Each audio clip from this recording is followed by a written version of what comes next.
C'est vrai qu'il y a eu un vrai top départ au moment où Marseille a été capitale de la culture, puis ensuite l'ouverture du Mucem. Donc ça a positionné vraiment Marseille davantage sur la carte touristique. Et pour ça, il faut aussi des équipements.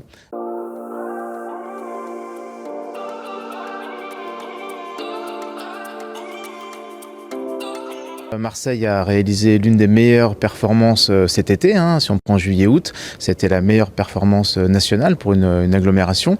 Elle peut bénéficier à la fois du tourisme de loisirs, et puis là on le voit avec le début de l'année, le tourisme d'affaires à travers les congrès, les salons est en train de reprendre. Donc finalement c'est la bonne surprise pour le tourisme français. Et ça c'est dû à quoi? On le voit dans les chiffres? Oui, clairement, on est à plus de 80% de taux d'occupation cet été, comparé à la moyenne nationale qui était plutôt autour de 60%. Donc on voit qu'il y a vraiment une très belle performance marseillaise pour cet été. Alors, si on va un peu plus dans le détail, dans notre zone, est-ce qu'il y a des différences ?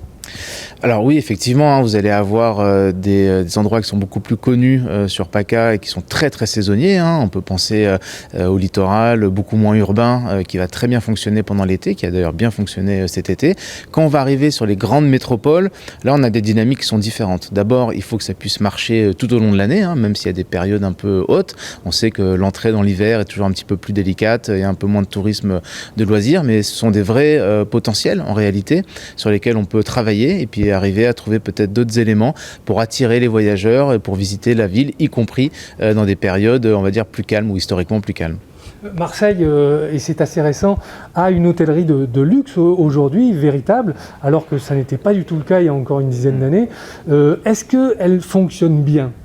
Oui, alors en tout cas, elle bénéficie d'investissements récents. C'est vrai qu'il y a eu un vrai top départ au moment où Marseille a été capitale de la culture, puis ensuite l'ouverture du Mucem. Donc ça a positionné vraiment Marseille davantage sur la carte touristique. Et pour ça, il faut aussi des équipements.